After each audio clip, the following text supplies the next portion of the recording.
Hey guys, it's John, and I'm back with Arthur Joura today, and we're going to revisit the Persian Parrotia that we did a video on about a year ago. Arthur, how you doing? I'm doing well, John. How about yourself? I'm great. I'm great. Happy to see you again. We're actually in South Carolina this time instead of North Carolina, and Arthur's come to visit us, and we're looking for an interesting day to learn a little more about bonsai. What's been going on with this tree since we saw it last year ago? It had a great growing season, John.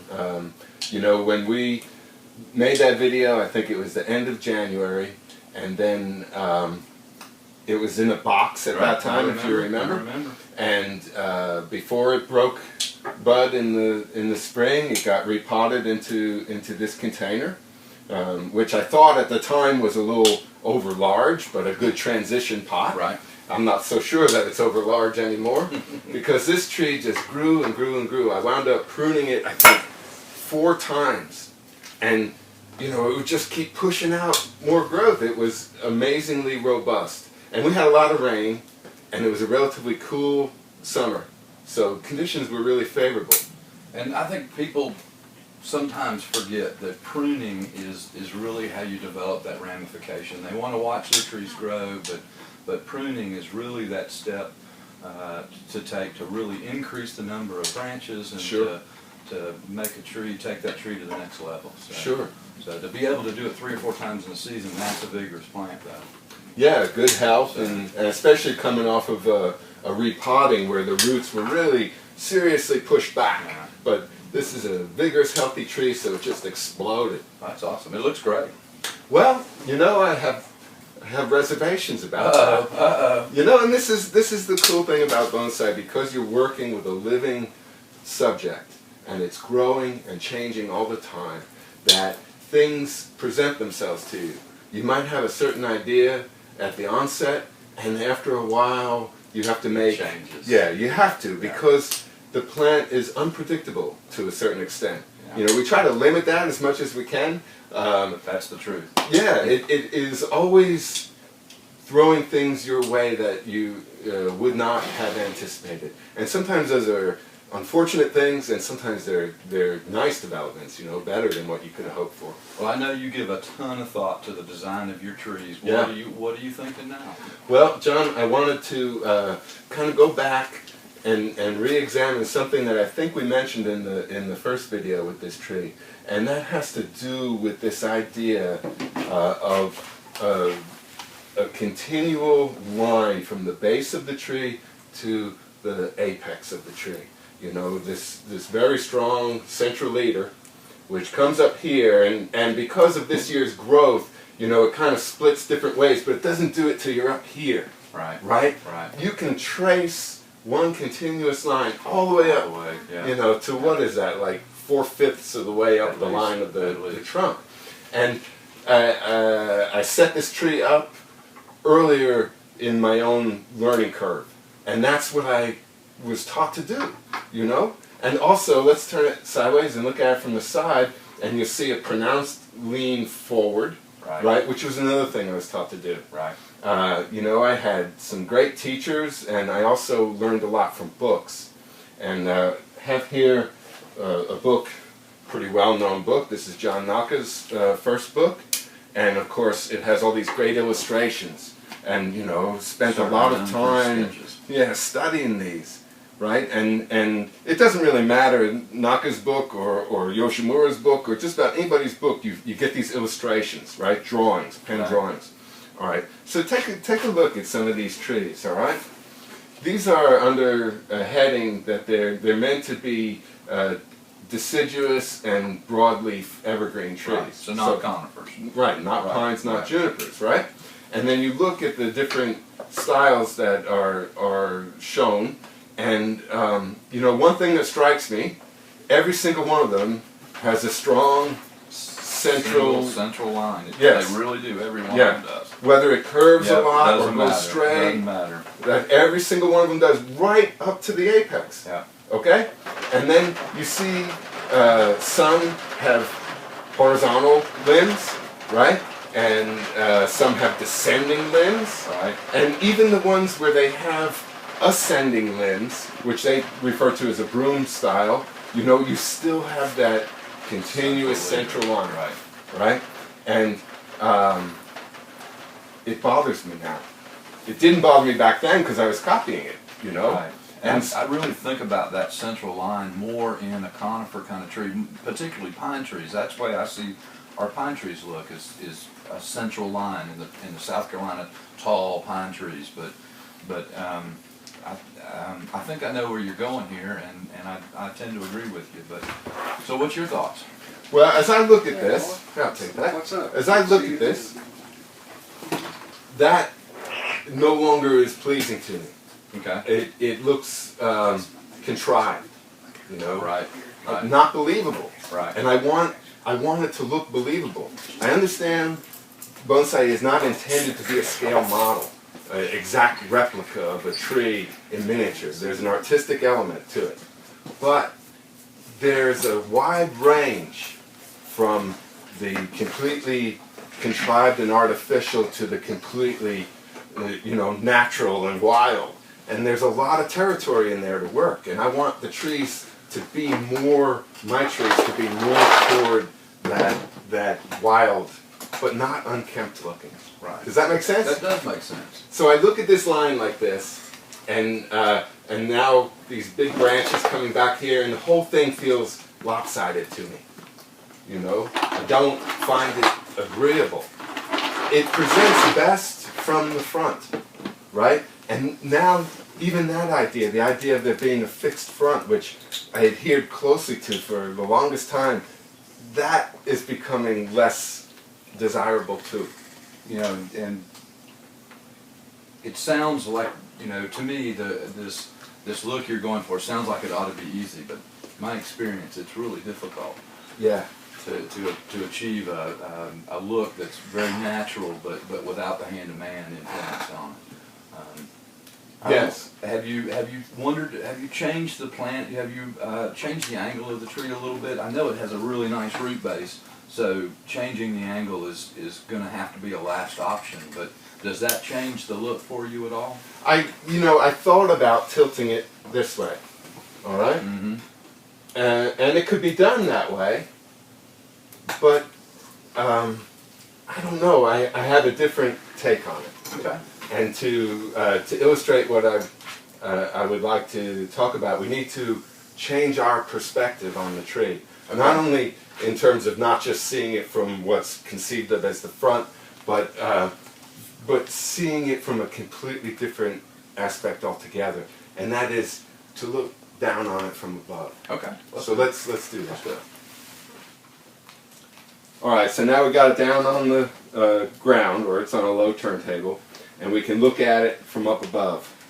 And you know, you change your perspective, and sometimes it allows you to see things that you don't pick up on when you're looking at it the normal way. I know a lot of times when I wire a tree, whether it's a deciduous tree or a conifer, I will look at it from above to look at the branch placement and spread, just to make sure they're all going to be out there. Yeah, get equal access to the sun. Absolutely. Sure. Yeah, you're taking the sun's perspective for a moment, you know, and that's what allows you to see that clearly.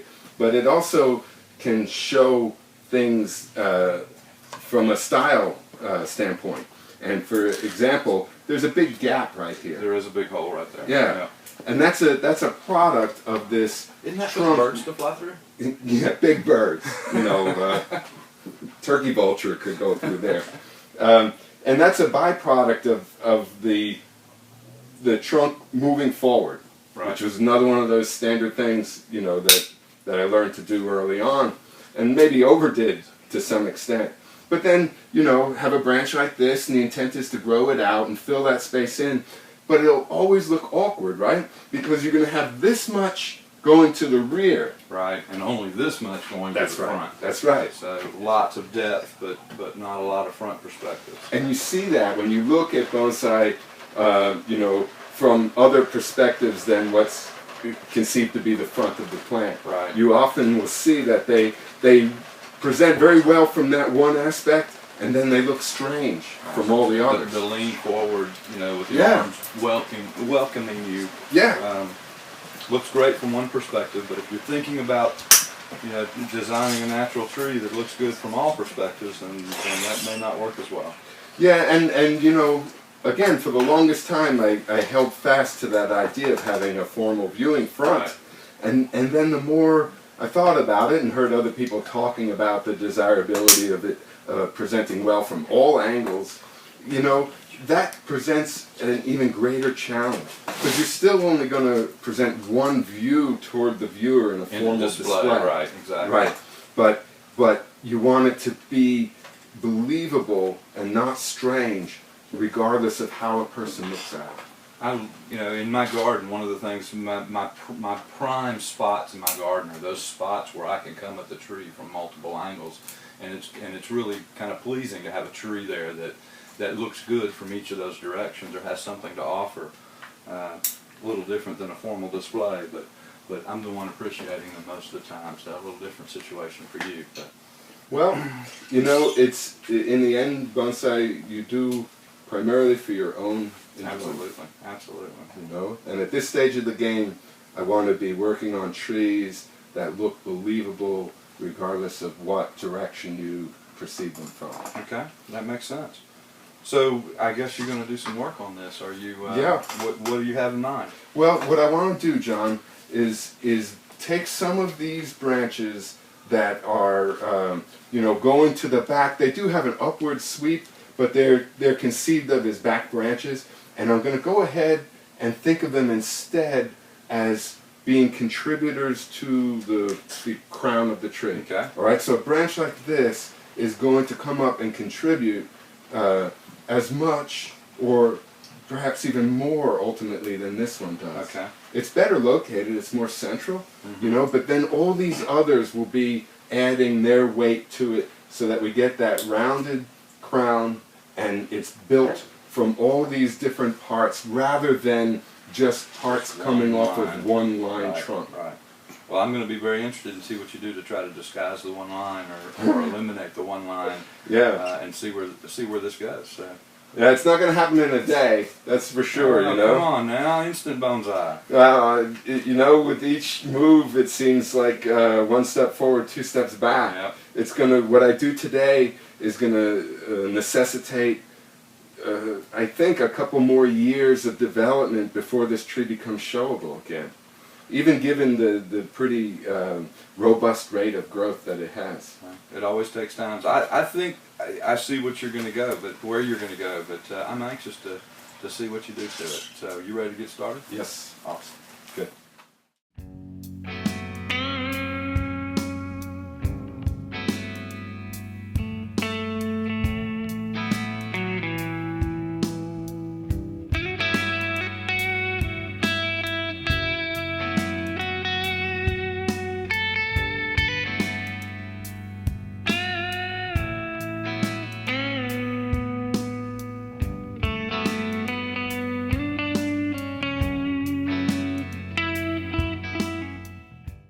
What gauge wire is the right thickness for each branch when you're wiring? Well, you know, take your best guess, right?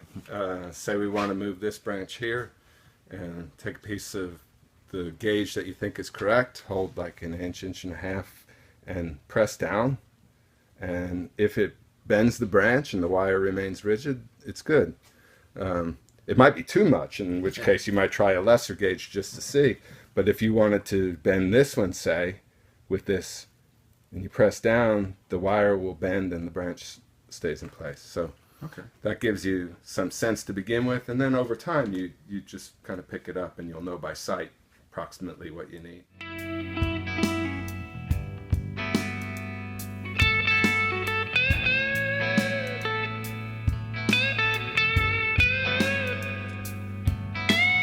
Well, here we go, Arthur. You've spent a couple hours working on this, and are you happy with what you've achieved here? What do you think? Yeah, I'm pleased with it, and you know, it took a couple of hours because we were socializing as we went there.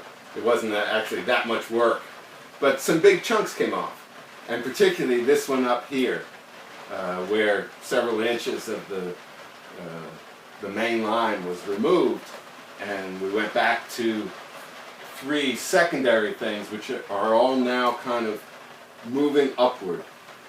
And then back here, you know, this looks a little coarse right now. You notice it's not wired. And the intention is to let this grow pretty vigorously, to fatten it up some, and then it'll get cut back. So there's no real reason to wire that at present. This one, same kind of game plan. It's intended to grow for a while and get big, but I wired that one because I wanted to put some movement in it. That makes perfect sense. Straight. That one's got, this one has shape already, but yeah, it needs a little more size to, yeah. And then eventually the crown will cover this whole area, so you'll lose some of that one line to the top idea. What do you think? I like it. I think you've improved it. You know, we talked about this a little while ago, but you know, I think last year when we looked at this, we looked at that top and we talked about taking it off, and I think it certainly looks more deciduous now, or is looking more deciduous.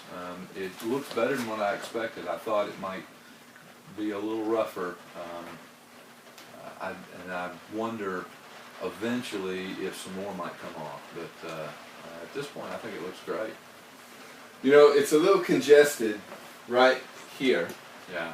And truthfully, if I could have a wish for it, I would want this to be more horizontal. Right. And of course there are ways you could notch it and bend it down. I don't know. I don't know that it's worth that trouble, and certainly it isn't something I would do now. We're in January, you know, that's not the time to do such things. That's one irritating thing to me. But yeah, it'll change. You know, there's still an opening up here, but there are things that will fill that in. This, for example, there's a branch here, there's stuff coming off of here. That's right. Here. That's right. It's too little to mess with now, but there's stuff that can go into that zone and fill it out over time. So, you know, there's one thing I want to mention. I spoke to you about it, but I want to mention it on the video, is that we recently went through an intense cold period. Right. You know, and this tree got down to 8 degrees Fahrenheit. Yeah. So was it damaged? I don't know for sure. We'll find out in the spring.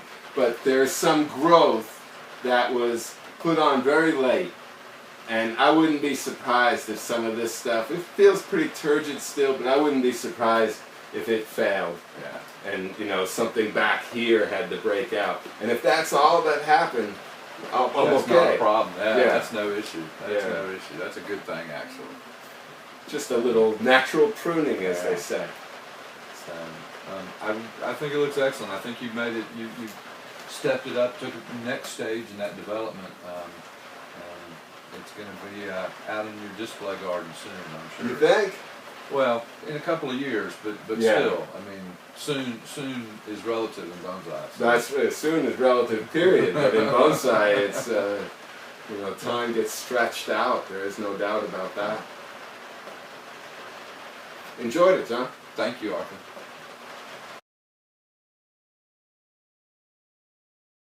This is John, and I'm so happy to be here today with Arthur Joura.